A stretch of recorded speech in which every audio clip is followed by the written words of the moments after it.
Live. Welcome back. Once a week now, apparently. Life happens. It gets in the way. Yep. This is the chapter that is Richard's favorite chapter in the entire book series, I without a don't know doubt. if that's actually true, but it's the Come one on that now. it's You the one know that's the most um, it's in your top five. it's the one that leads to the interpretation and it leads you first to conclude, oh, this confirms R plus L equals J, and then you stop and think about it and you're like, oh, actually it fits better the other way. Yep. As I'm reading it again today, I'm like, I can't see how you would think R plus L equals J with the way it's worded. Once you look at it carefully and you take the whole context and the way it even tells you this part's more important, Right. it actually does become clear what's going on. But I can understand why. Certainly, I personally thought it confirmed that Rhaegar was actually Jon's father. My first reread. Yeah, well, the first time I read it, it was after season 2, I think, when my son told me the books are better than the show. I'm like, oh crap! So I read book 1 and I read book 2 to where I could be right there with book 3 in season 3. And the first time I read this, none of that crap dawned on me whatsoever. I was just getting the words done to where I could see what's going on. Oh, absolutely. First read through, you're just absorbing it, right? Yeah, and then even though this is probably I would say the 6th time that I've gone through these, I mean, my memory sucks, but I hold Game of Thrones stuff, A Song of Ice and Fire, better than I hold anything else. One is probably due to the repetition, but there's still things when I get to a chapter, my head's like, oh crap, I forgot. I just forgot. This whole chapter just didn't register anymore. Absolutely. Oh, by the way, as usual, I am Old New Dude, and he is Richard York, Asher's trueborn son. It's that good of a chapter. We just started talking about it right away without even introducing ourselves. Well, you said it's my favorite. I think my favorite might actually be Arya too. I think just the moment when Ned tells Arya, you got to grow up. I trust you to help me here, and she's like, wow, I've never loved him more. And then he gives her needle, and then he hires a teacher for her. Yeah, well, it's your top 5. It's got to be. Oh yeah, it's definitely. I mean, in terms of importance, it's up there with Cat 2, right? It's probably one of the 2 most pivotal in terms of. It all depends on your perspective of the chapter. Yeah. But also people, if you might notice that, I have one of the beard trimmers that is about 3 years old, and the little clasp that holds the clips on. The head falls off every now and then. The last time it did this, it was on the goatee part, so I had to shave everything off, which freaked me out. This time it was on the side, so the beard's gone until it grows back in. So enjoy he called it a Don Johnson look. So there you go. Yeah, well, not yet. You need a little more stubble first, but you'll maybe by this time next week. If you watch any of these videos, you know that I tend to talk way too much, but as usual, Richard will see what he saw in the chapter because he's the brains of the operation, and then I just generally will jump in with my stupid stuff. So take it away, Richard. Well, thank you, sir. And as I've said many times, there's usually at least one moment in these videos where you make me really think and point out something great that I've missed. Even a broken watch is right twice a day. Pain is a gift from the gods, Lord Eddard, Grand Maester Pycelle told him. It means the bone is knitting, the flesh healing itself. Be thankful. So pain and the highs and lows in this story are a gift from George, and we wouldn't enjoy the high of Arya and then higher and higher if we didn't have some of the pain to go with it, right? Yeah. Well, I think this is funny because we'll get to it later in this chapter. He said pain is a gift from the gods. And then later in the Godswood, his pain is relieved by the old gods. Yeah, that's a good point. See, there you go, doing the brilliance again here. All right. Lord Tywin is greatly wroth about the men you sent after Sir Gregor Clegane, the Maester confided. I feared you would be. You will recall I said as much in council. Let him be wroth, Ned said. Every time his leg throbbed, he remembered Jaime Lannister's smile and Jory dead in his arms. Let him write all the letters to the queen he likes. Lord Beric rides beneath the king's own banner. If Lord Tywin attempts to interfere with the king's justice, he will have Robert to answer to. The only thing his grace enjoys more than hunting is making war on lords who defy him.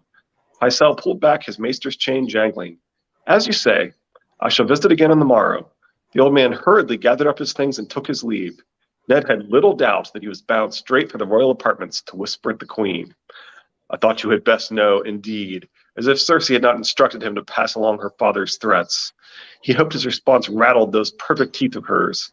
Ned was not near as confident of Robert as he pretended, but there was no reason Cersei need know that. 1,000 times he asked himself what Jon Arryn might have done had he lived long enough to act on what he'd learned, or perhaps he had acted and died for it. Well, so a few things here, like definitely we've talked about how Ned has like a perfect read on people, and the politics and so forth. And then I really have completely come around to Preston's thinking that he might not have been trying to tell Robert at all. The Seed of Strong really could be about his son Robert not being of his blood. Littlefinger and Lysa killed him for trying to take Robert, and they blamed the Lannisters. His anger with his wife is associated specifically with his breeding and genetics research.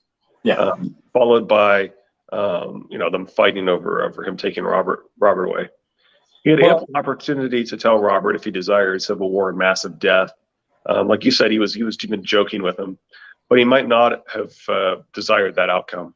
Right. Well, I mean, anytime in the story where anything can be taken 2 different ways or 3 different ways, the Seed of Strong, Robert, it can be taken 2 different ways.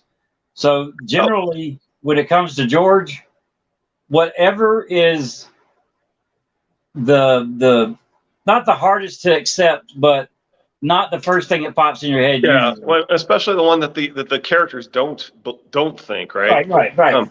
But more importantly, he wants his story to be interpreted both ways, right? He wants some people to say, "Oh, this could mean this," and then most people say, "Oh, well, the characters are right."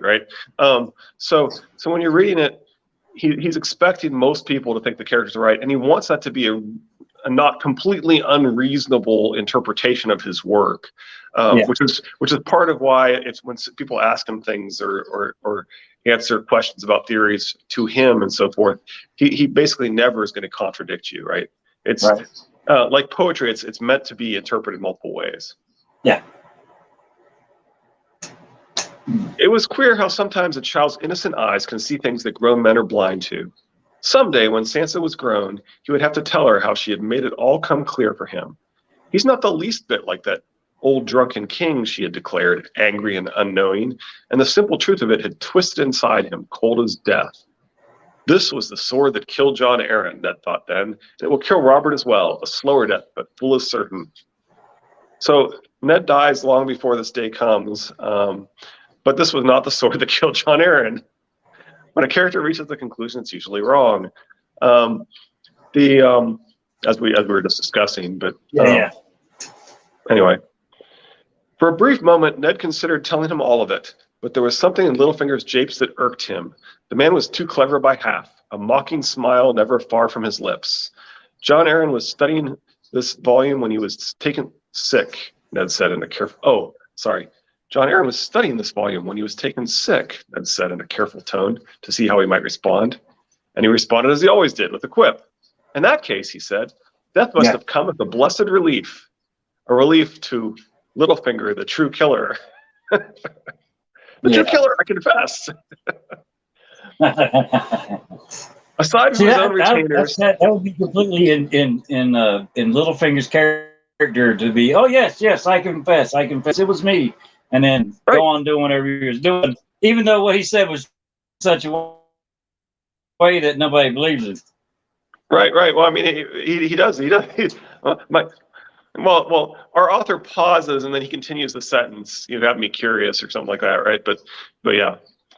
Yeah. So anyway, it was a relief to the true killer. Aside from his own retainers, there was scarcely a man in this city he trusted.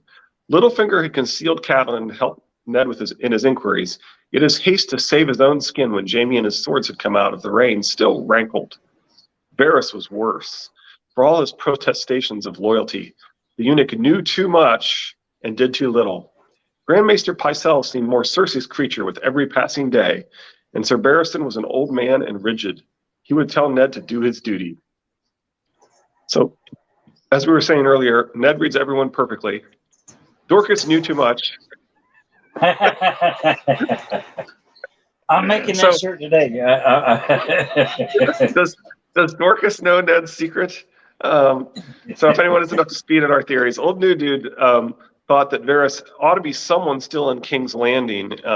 Originally, he was thinking Pycelle, but the more he looked into it and I looked into it, it's like, no, it didn't fit his theory at all. But Dorcas seems to be slightly too masculine, the slightly too masculine head servant for Cersei, who shows up right after Varys disappears.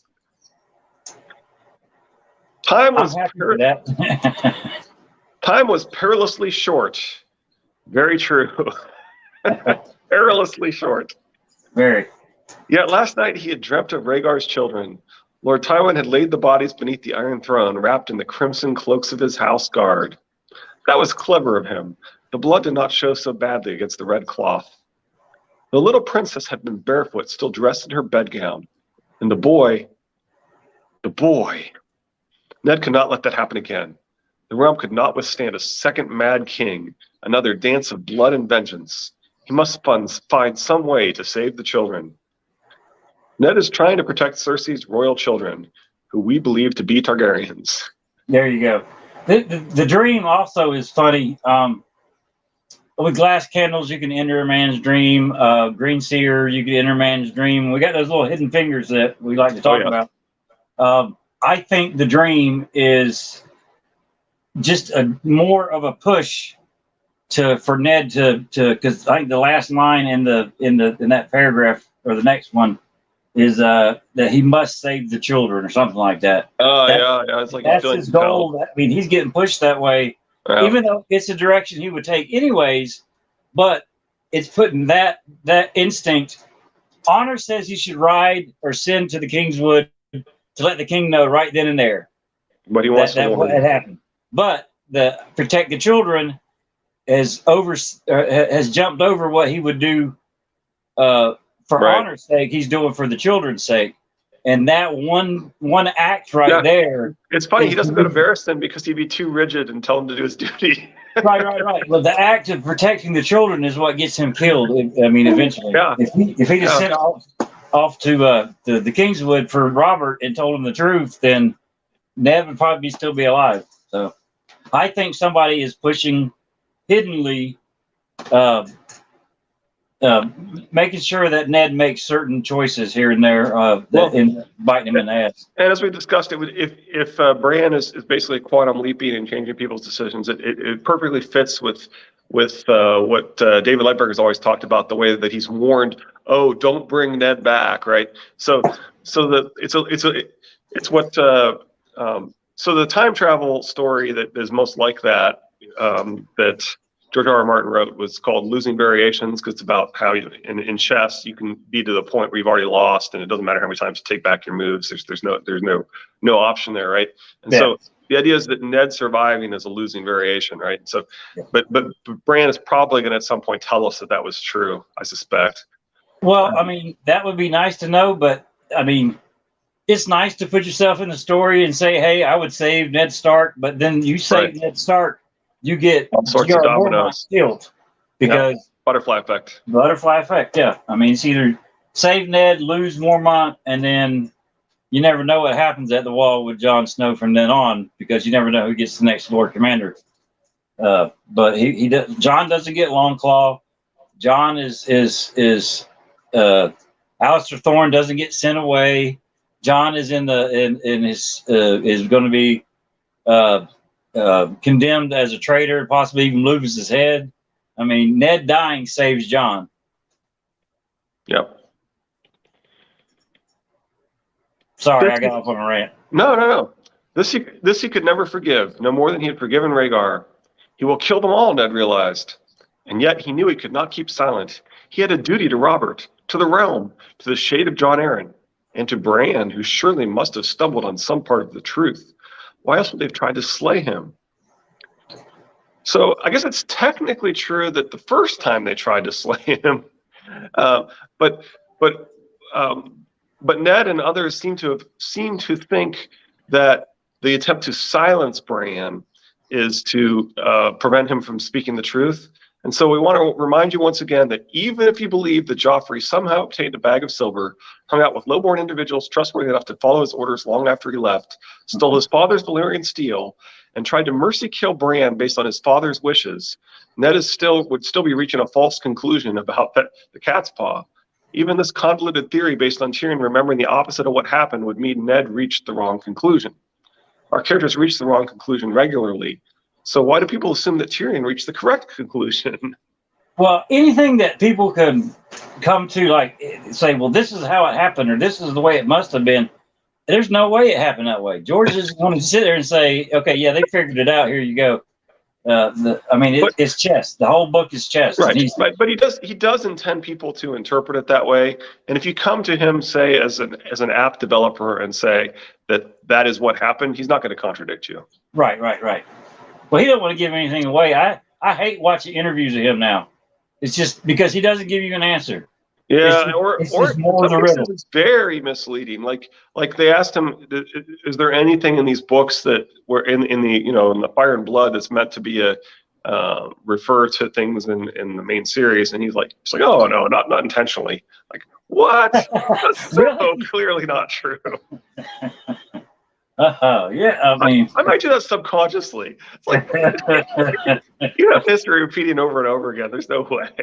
Yeah, there you go. Also, getting back to, because you said repeating, and that hit a little light bulb in my head. Repeatedly, we have Ned wanting to protect children. So repeatedly, that's another one of those indicators of hidden fingers. So Ned's protection of children is affected by the hidden fingers throughout his life. Could be. Just to make. Although, as you've said, that the idea isn't that people's fundamental characters change so much as no. little decisions here and there. It's their own motive being amplified. Well, I mean, it's like Robert can't get killing Rhaegar out of his head. It's a repetitive thing. Can't forgive Jon for whatever his mother did. It's repetitive all the way through their life. Ned protecting children all the way through his story. It's something that the character just cannot let go of. It's a repeating factor of their character sheet. If it was going to write it down, this would be something that you would write down, affected this character throughout the story. And I'm saying every time we get to one of those things, it's not natural. It's being prolonged. It's getting coaxed out of them. It's getting manipulated by those hidden fingers to make sure that when they get to this certain point, that they have the right mindset. Yeah, that kind of makes sense, because so our theory here being that the concept is you make people make a decision, but remember the person that's manipulating this is somebody who's outside of time and space. Right. So when they make that motivation change shift slightly, that your argument is that applies throughout their entire lifetime. That specific motivations will it was manipulated in their brain to take that choice. That goes forward and backward in time, and so they now have that motivation for their entire. And again, it's not something that's fundamentally against your character, right? But the change of motivation applies forward and backward through time. Okay, how about that? Or, I mean, not to get, I mean, it could be from the very first time that it was touched in your mind from that point on, meaning that all of this stuff was done 15, 20 years ago, and you're seeing the ripple effect of that process in that person's brain for the rest of their life. Or the person that's doing the manipulating, they can instantly see, if I manipulate it here, what the outcome. Right. I mean, certainly the concept is their omniscience, right? Omniscience and outside the time, and in eternal and from beyond the timeline. Right. The heart tree was an oak, brown and faceless, yet Ned Stark still felt the presence of his gods. His leg did not seem to hurt so much. So, like you said, it's interesting because it means that this removed. They removed his pain, which is the opposite of what he was told before. Well, I mean, there's also something else here. It disconnects the old gods from the weirwoods. And Because it's right, just right. Well, in particular, he feels the old God's washing, which could mean the presence of right. Brian or the great other and so forth, right? Or the two chess players, however you want to view it. But Yeah. Asherah is the Dione, the Alat, the wife of God, the tree of life, but also the oak tree. So Alat means oak. Dione is a translation of Alat. So Asherah Dione would be a translation of Asherah Alat. Alat means the wife of God, but it also means the oak tree. So the tree of life is also the oak tree. Okay. Why here? Cersei Lannister asked as she stood over him. So the gods can see. And so they do, as we just discussed. Perfect timing. I know the truth Jon Arryn died for, he told her. Do you? The queen washed his face, wary as a cat. Is that why you called me here, Lord Stark, to pose me riddles? He does not know the truth. The character's conclusions are always wrong. My brother is worth 100 of your friend. Your brother, Ned said, or your lover? Both, she did not flinch from the truth. Since we were children together. And why not? The Targaryens went brother to sister for 300 years to keep the bloodlines pure. So almost always when the incest comes up, it is tied to the Targaryens. And frequently it's tied to mad or madness.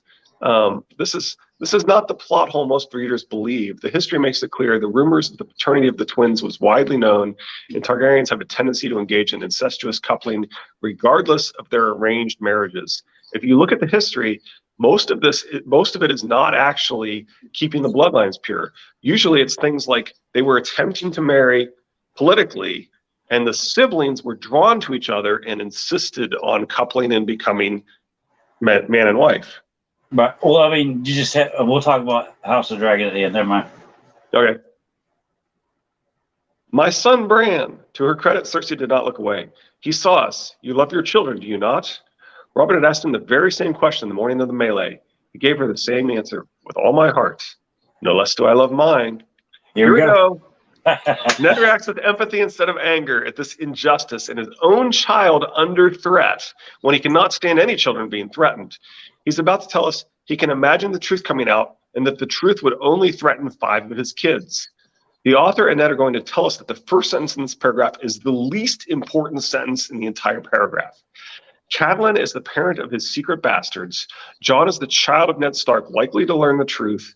And Ned needs to pray that this very real risk of the truth coming out, which would harm only 5 of his kids, does not come to pass. Here you go. Ned thought, if it came to that, the life of some child I did not know against Robb and Sansa and Arya and Bran and Rickon, what would I do? Even more so, what would Catelyn do if it were Jon's life against the children of her body? He did not know. He prayed he never would. So Jon would not be threatened by the truth, while Robb and Sansa and Arya and Bran and Rickon would be threatened by the truth. More importantly, an author takes the time to tell you a character prayed they never would when the author is hinting that this specific risk to only these 5 children is very real. Yeah. Our author. Okay. Oh, yeah, I'm still going. Sorry. No problem. Our author lists trueborn Stark children, separating them with and, but without any commas. He also does this when Arya thinks she might be a bastard in Arya's first chapter. Sansa also thought Arya must be a bastard in her first chapter. And the language there ties the concept of Arya as her firstborn sister to a false idea, implying the idea of Arya as trueborn is false. See our live stream on either Arya or Sansa's first chapter for more in this discussion. And see Triplet Targaryens, episodes 1 and 2 for far more on this topic. It's definitely better covered there. Well, I mean, that paragraph, the one word that he goes out of his way not to say is trueborn. It doesn't say Catelyn's trueborn children. It doesn't say anything about Ned's trueborn children. Okay. That one word, trueborn, is left out of that chapter completely. It's the children are of her body. What is it? Yeah, it's like what would Catelyn do? Yeah, it's a weird way of referring to them. You're right. The children of her body, not her trueborn children. Yeah, that almost does imply children of body almost does sound like they're not really your legitimate kids, right? Right. I mean, you get the word trueborn throughout this entire story, and it's such an important factor in these families. My trueborn children, blah blah blah. Children of her body. It's used everywhere. That's a really good. Yeah, I like that. That's really good. Not used in that chapter or that paragraph. So yay! All right. Yeah, I like that. How could they all have been so blind? The truth was there in front of them all the time, written on the children's faces. Someday people will realize John doesn't look like Rhaegar, and the truth was in front of them the whole time. Now, I missed this once. Her eyes burned, green fire in the dusk. I totally missed this. Green fire is wildfire. So yes. When I went through and listed all the times that Cersei's eyes are referred to as wildfire, I totally missed this one. Yeah. In my list of Cersei's wild-eyed or wildfire eyes make her the Mad King's daughter. I forgot all about this one too. Yeah, because I searched for wildfire, so I just missed it. Well, you automatically think either her chapters or Jaime's chapters. Jaime's chapters are generally where you get the right. You wouldn't go looking for it here anyway. Ned, yeah. He was on top of me, in me, stinking of wine, and he whispered Lyanna. Ned Stark thought of pale blue roses, and for a moment he wanted to weep. This is so sad for everyone. Yeah. Save your pity for yourself, Lord Stark. I want none of it. This foreshadows how pitiful Ned's story will be when he refuses all the dishonorable offers from Cersei, Renly, and Peter. Yes. How dare you play the noble lord with me? What do you take me for? You've a bastard of your own. I've seen him. Who was the mother, I wonder? Some Dornish peasant you raped while her holdfast burned? A whore? Or was it the grieving sister, the Lady Ashara? She threw herself into the sea, I'm told. Why was that? For the brother you slew, or the child you stole? Tell me, my honorable Lord Eddard, how are you any different from Robert, or me, or Jaime? For a start, said Ned, I do not kill children. You would do well to listen, my lady. So, Ashara is in 2 chapters. The chapter where Catelyn fears Jon Snow's offspring's claim of Winterfell, and the chapter where the truth coming out would threaten the 5 supposedly trueborn Stark children in a similar fashion to the truth threatened Cersei's children. It's almost as if both times the character named for the wife purged from history appears, we're supposed to think the character named for history's most famous bigamist might be a bigamist. The story originally published about bigamy without bigamy, sorry. The story originally published without bigamy as Blood of the Dragon, and then published as a Game of Thrones, adding bigamy with a character clearly named after history's most famous bigamist, might in fact have the character named after history's most famous bigamist be a bigamist. I agree. Jaime told me how you found him on the Iron Throne the day King's Landing fell and made him yield it up. That was your moment. All you needed to do was climb those steps and sit. Such a sad mistake. I've made more mistakes than you can possibly imagine, Ned said, but that was not one of them. Oh, but it was, my lord, Cersei insisted. When you play the Game of Thrones, whenever you die, there is no middle ground. She turned up her hood to hide her swollen face and left him there in the dark beneath the oak, amidst the quiet of the godswood under a blue-black sky. The stars were coming out. So, well, first off, we ought to say that, Ned's thinking that he's made all these mistakes that people don't know about, which is interesting, right? That maybe marrying a Ashara Dane, marrying Catelyn. A blue-black sky like her swollen black and blue face. I don't really agree with Cersei, but her perspective has a certain merit, or as Tyrion might say, she has a certain low cunning. Well, I mean, look, if that was my kids that potentially were going to get put to death because they're abominations, I'd fight like hell. I mean, there would be no line I wouldn't cross to save my kids, without a doubt. Sure, and that's part of why Ned is so easily empathizing with her, right? Instead of greeting it with anger that when she's confirming that they tried to kill Bran the first time, not the second, they didn't do it the second time, but they tried to kill Bran the first time. Instead of his character, he ought to be outraged, right? Right. You threatened a kid would be enough to set Ned off, but then it was his kid, right? Yeah. And But he doesn't react with anger. He reacts with empathy. Why?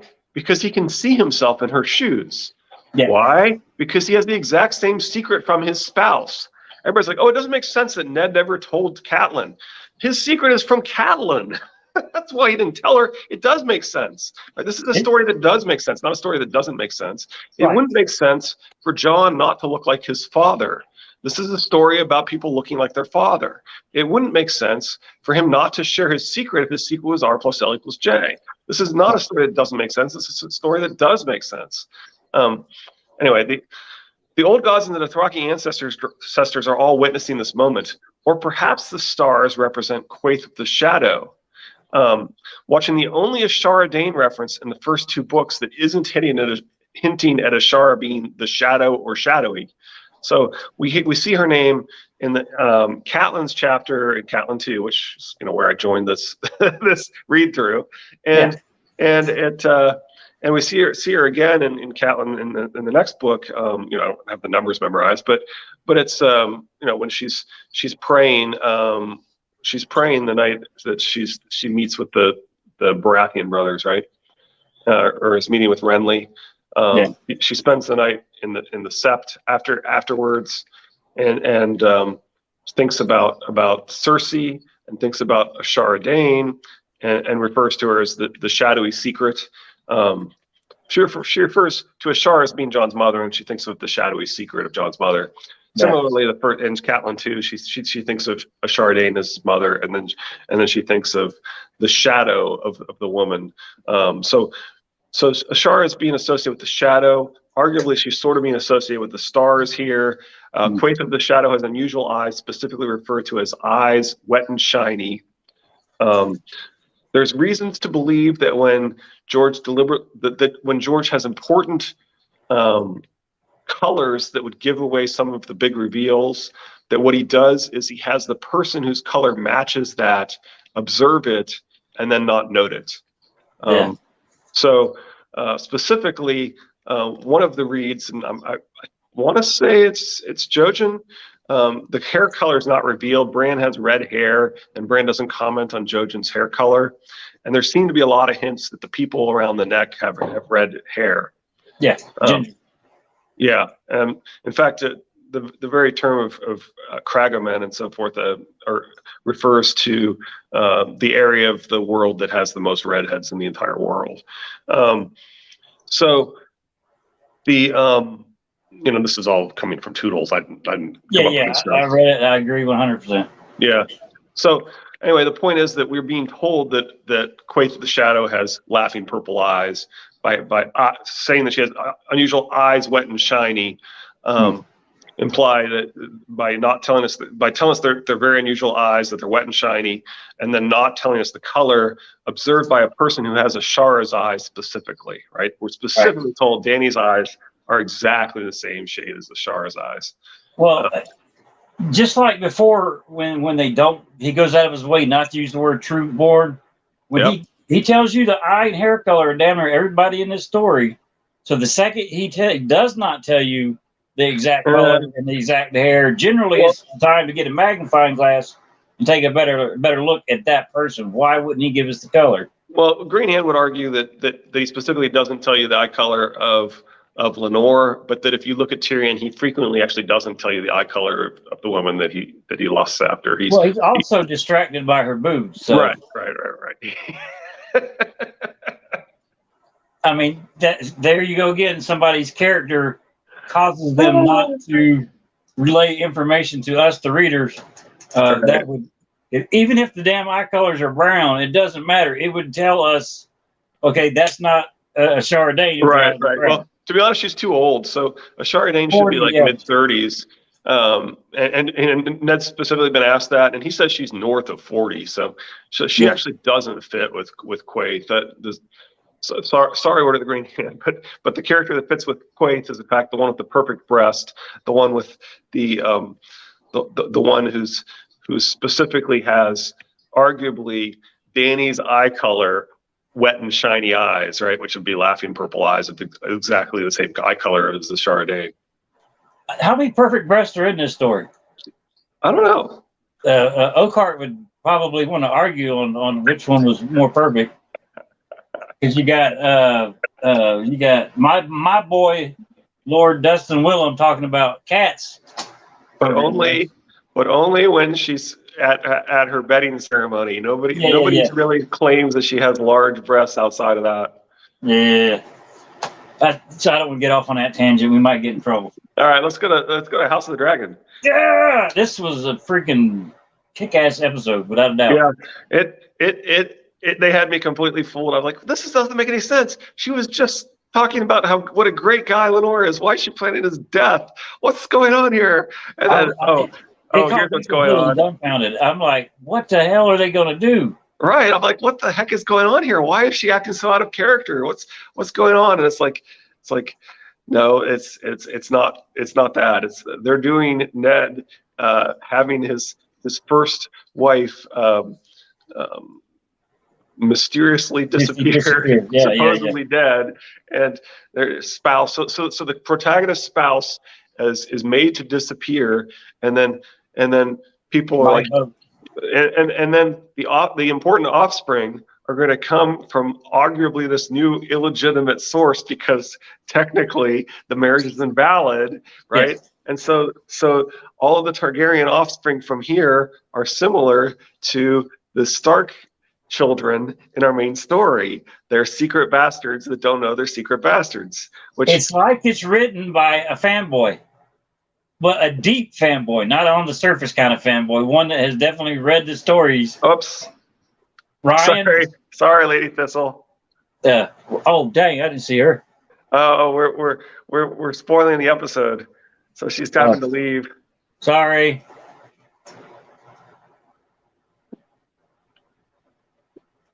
I'm scared to talk now.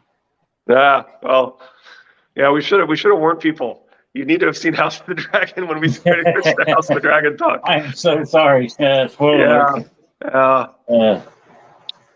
And I was just talking to her earlier today. Man, we spoiled it. If you come back and watch this later on, I do apologize. And we spoiled it. We spoiled it. We should have warned people. It's a huge spoiler here. Anyway. We jumped straight to the end too, didn't we? Yeah, we jumped straight to the spoiler. I mean, it fits this chapter. So that's why I wanted to talk about it, right? Yeah. So it's literally doing the same thing. So anyway, yeah. Oops. So sorry. Anyway, oh man, we got to apologize to her on Twitter. Yeah. Well, I got so busy talking in my brain, I didn't even realize that we had another person. Yeah. Anyway, so now that we've spoiled the episode, I had to buy her some flowers or something. Oh man, that's terrible. Oh, yeah, I feel bad. Anyway, all right, getting back to the episode. Yeah. Well, we've already ruined it. So anyway, for anybody else watching this, we're going to spoil stuff. We already did. Yeah, we're too late. We might spoil some more though. You never know. I suppose anyway, I did like that. I mean, people are commenting, well, they killed somebody. Well, I don't know. I mean, they sort of already established that Daemon is an evil murderer who kind of knows who the bad guys are. So I don't know. Maybe he has some reason to believe that such people.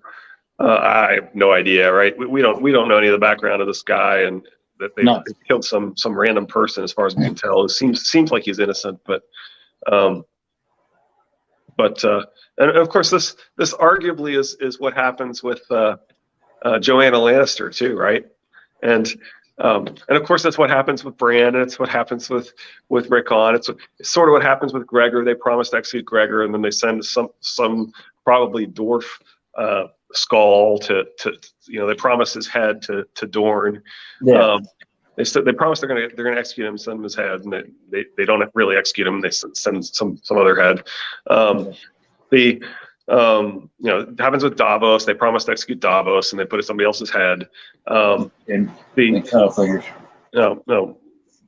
Preston's like, oh, this confirms that my theory that Quentin is alive. I'm like, I think it confirms I just watched that video 30 minutes before we started today. I just watched that. Preston Jacobs.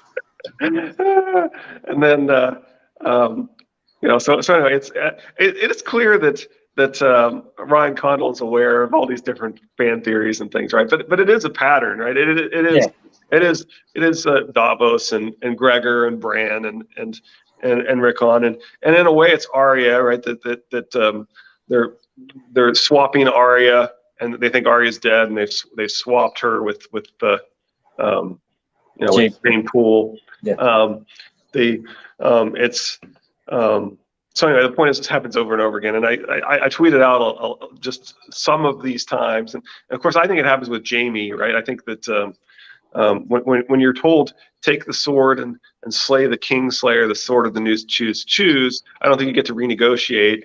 I think it was well established that Catelyn doesn't believe in trials. She doesn't want any trial for Tyrion. Then she especially doesn't want trial by combat for Tyrion. There's no trial for Merritt Frey. There's no trial for Pod. There's no trial for Hyle. There's no trial for Brienne. Suddenly she's going to be the person who's been opposed to trials the entire time is going to turn around and give Jamie a trial according to all the analysis I see out there. And I'm like, really? Doesn't it make more sense that the pattern that we've seen over and over again of dead swaps is going to occur? In fact, Jamie refers to that with his cousin. Before I lose this thought, because you know how my brain is, and I was just talking to Lady Thistle this morning about I'm more of a spitballer than a theorist. I like to spitball ideas off of people, bounce them off the wall, see what sticks. But as you're talking about switching, she says sword. She didn't say, I'm going to bring Jamie back and kill him in front of you.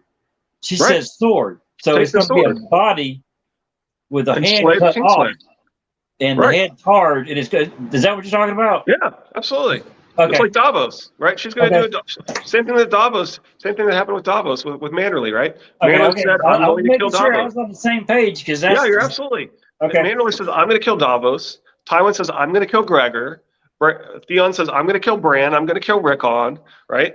And then somewhat similarly, you've got Arya swap with Jane Poole, right? Yeah.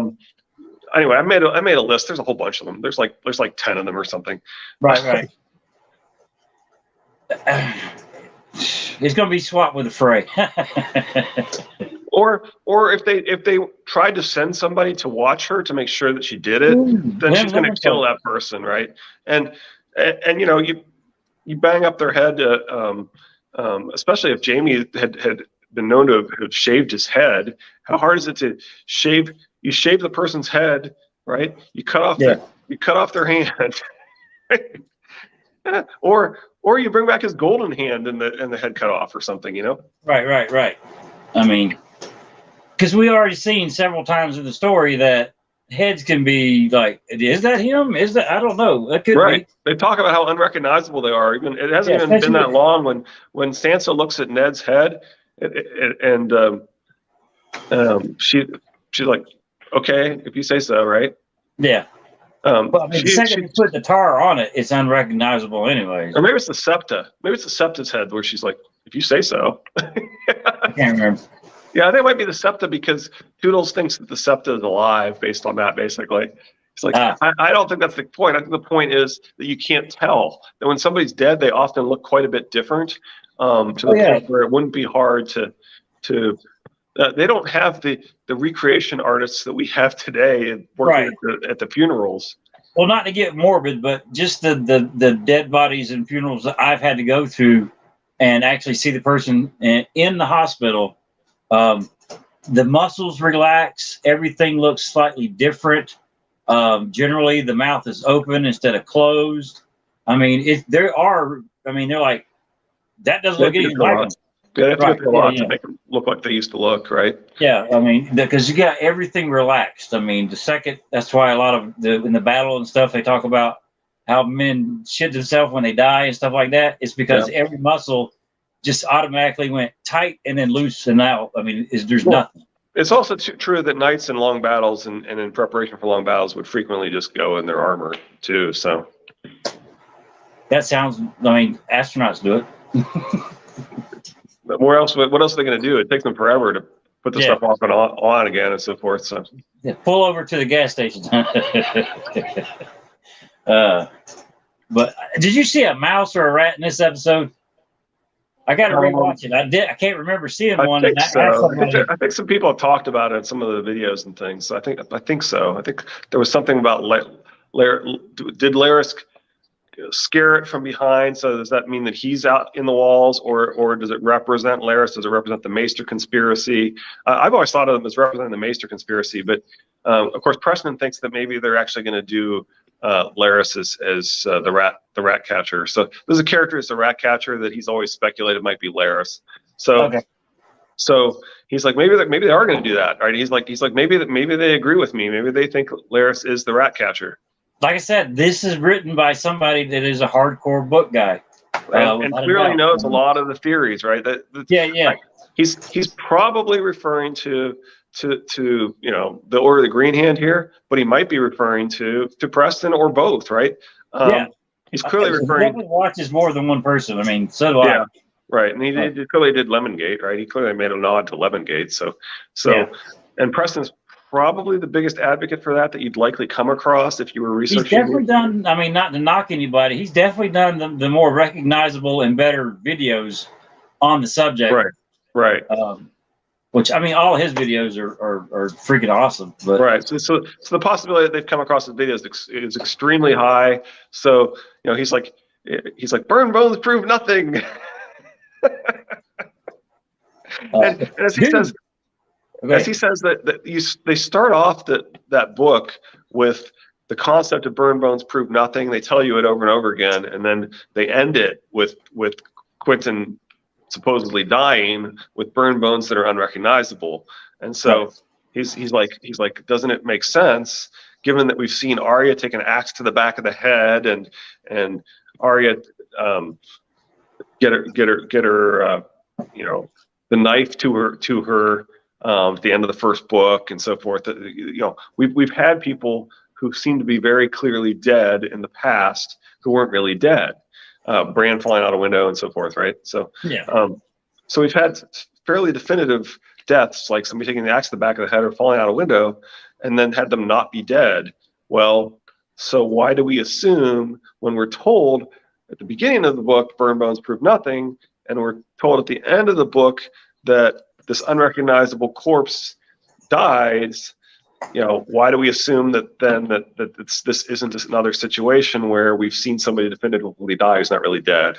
Well, I mean, just look at the Hound. I mean, we're told that the person that found him and the person that buried him tells you that the Hound is dead in the books. Yep. But he's not. No, I mean, we're also told that the guy who finds him is the world's greatest healer who can heal far beyond what any scientist or maester could ever heal, and that he seems to know every single detail about the Hound and Sansa and Arya, after claiming that he got there too late when we know he's this unbelievably great healer. Yep. Okay. Man. I admit, I don't like doing once a week. We don't talk enough. As like I was telling Lady Fizzle, I love bouncing. Texting and me sucks. I can't. Luckily, you got to touch the talks. I can get my mouth to make the word sometimes. And another reason I can't stand shaving my beard is I've had Bell's palsy on one side of my face for going on 9 years now, and the muscles on that side of my face are smaller than the muscles on this side of my face. So that's another reason I go at this angle, is because this side and this side is no longer symmetrical. And nobody ever says anything about it, but I'm extremely self-conscious about it. So that's the second I did that with my beard trimmer. I mean, I was just about to the point of crying. I'm like, oh, crap. But luckily it'll grow back pretty quick. But that's neither here nor there. Yep. All right. Well, we better get going because you had a hard stop at 12:15. You told me. Yeah, the kids are out of school today, so actually I'm golden, but yeah, probably got a better. I'm pretty sure my wife will want me to do stuff besides talk on this phone. Next chapter is Daenerys. Daenerys, her first heart. She's gonna destroy it. She's gonna have magic rituals to destroy a few hearts in her story. Well, I mean, it's like the kings of Westeros and the White Heart. The stag. But of course I'm referring to probably eventually the Heart of Winter, but I'm referring to the House of the Undying and this next chapter in Base Dothrak, right? So So we're gonna have this is essentially a magic ritual, right? Yeah. And she's going to destroy a heart. She's going to go to the House of the Undying and have basically a magic ritual where she destroys a heart, and then hopefully at some point she's going to destroy the heart of Winter. On that front, because you know me, I get the little stupid ideas that pop in my head. She's on the Trident. She looks across to see the usurper's army in their black ice armor. Ice is translucent.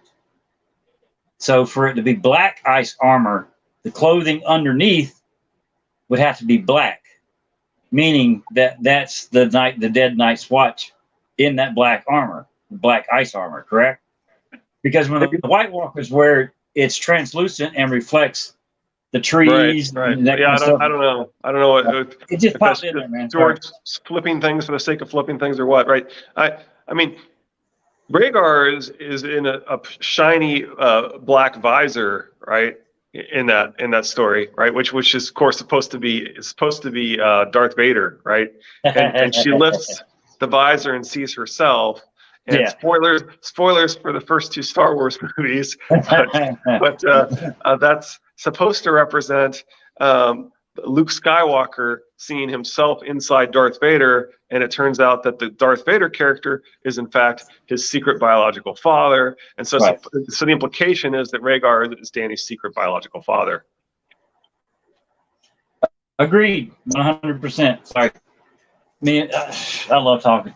All right, next chapter is Daenerys. Are we good for Friday? Possibly. It depends on whether they decide to schedule a project meeting on Friday. All right. Just text me if you can't make it. We'll try to get 2 videos this week. Maybe we won't talk for an hour and 17 minutes.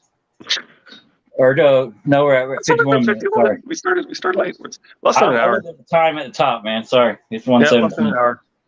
That's still pretty good for us. But yes, the Daenerys Friday, hopefully. Sorry to Lady Thistle. I totally ruined it. I'll take the blame. That's my fault. Twitter. It's my fault. I jumped ahead. Yeah. But sorry. All right. I have been Old Dude. He has been Richard York, Asher's 2-1 son. Y'all have a good day. Stay safe. Bye.